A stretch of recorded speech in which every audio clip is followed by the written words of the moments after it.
Ya, kita sudah sampai di segmen terakhir, Mas John.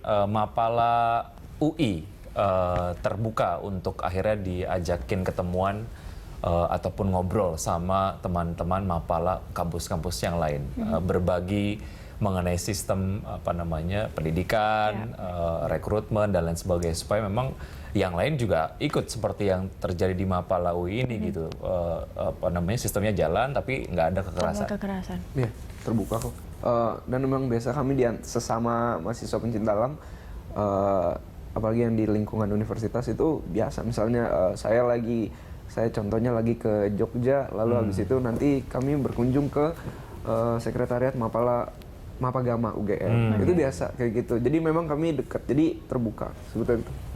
Kalau untuk ngobrol-ngobrol doang, memang biasa. Dan biasa sharing dan juga mengaplikasikan apa yang mungkin sudah diterapkan oleh teman-teman di Mapala UI gitu ya, di Mapala-Mapala yang lainnya. Nggak tahu deh, dia udah aplikasikan atau enggak. Saya pikir sharing bolak-balik. Kita ngobrol, bukan ngajarin. Dan kita juga ada forumnya, gitu. Misalnya Mapala, ada forum tingkat nasional di kita, di kemahasiswaan itu. Misalnya tahun kemarin di UMI Makassar, kita bertemu, Mapala-Mapala itu bertemu, saling untuk sharing ya, ilmu dari sini bisa masuk sini. Artinya secara berbagi terkait dengan bagaimana sistem Mapala ini biar jalan tanpa kekerasan, dari peraturannya juga sudah ideal.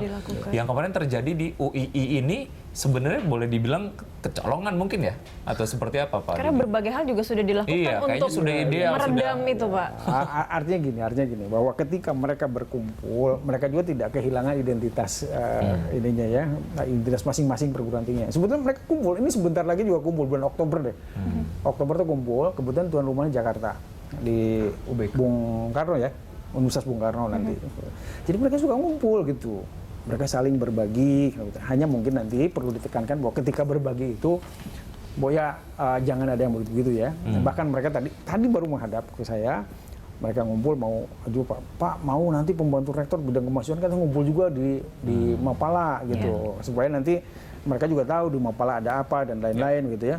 Oke, saya bilang kita nanti undang lah begitu, kita nanti undang supaya nanti juga perhatiannya sama. Sebetulnya selama ini juga perhatian juga ada gitu ya, tapi mungkin ya kalau disebut kecolongan tidak boleh terjadi sebetulnya. Kalau kecolongan nanti korbannya seperti itu. Jadi tidak boleh kecolongan sebetulnya.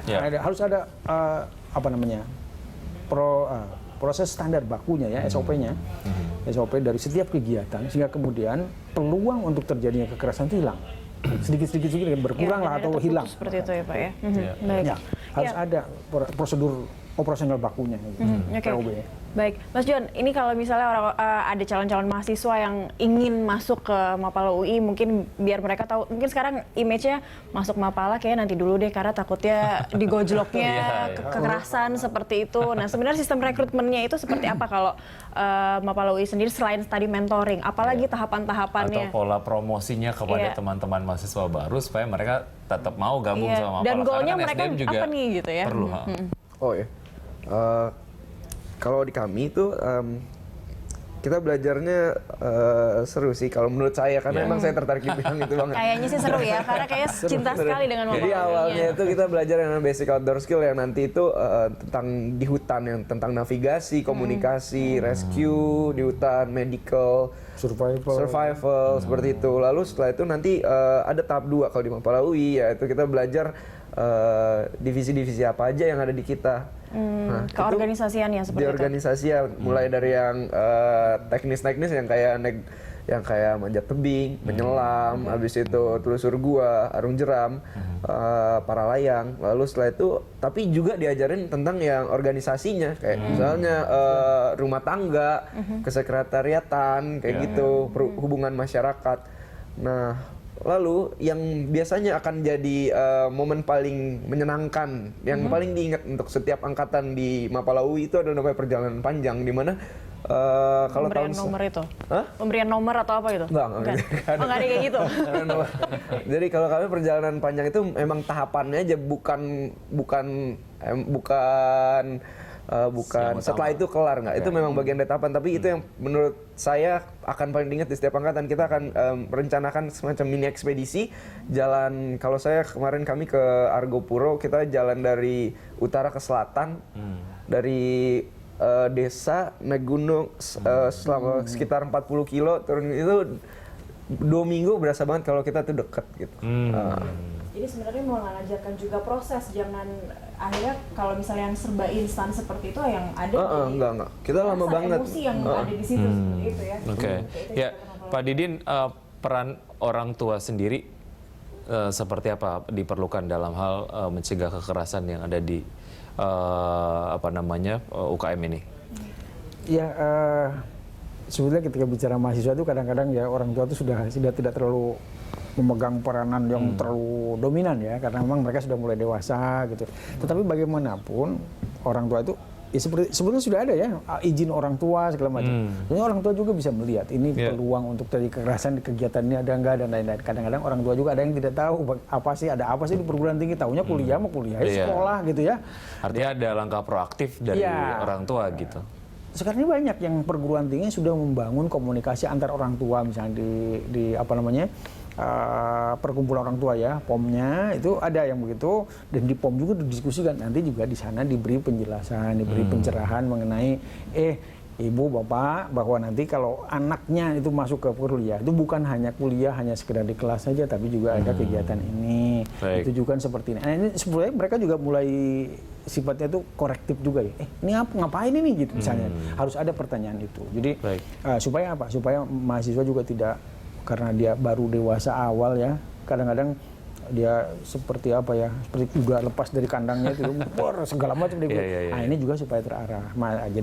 Jadi diharapkan orang tua juga punya kepedulian untuk kontrol ya. Jangan lalu mengatakan sudah mahasiswa kamu sudah dewasa. Ada juga harus perhatian itu.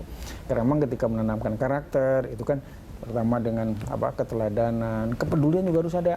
Ada juga reward punishment, ada juga ceramahnya, ada juga sistem pewarisan dari generasi ke generasi itu.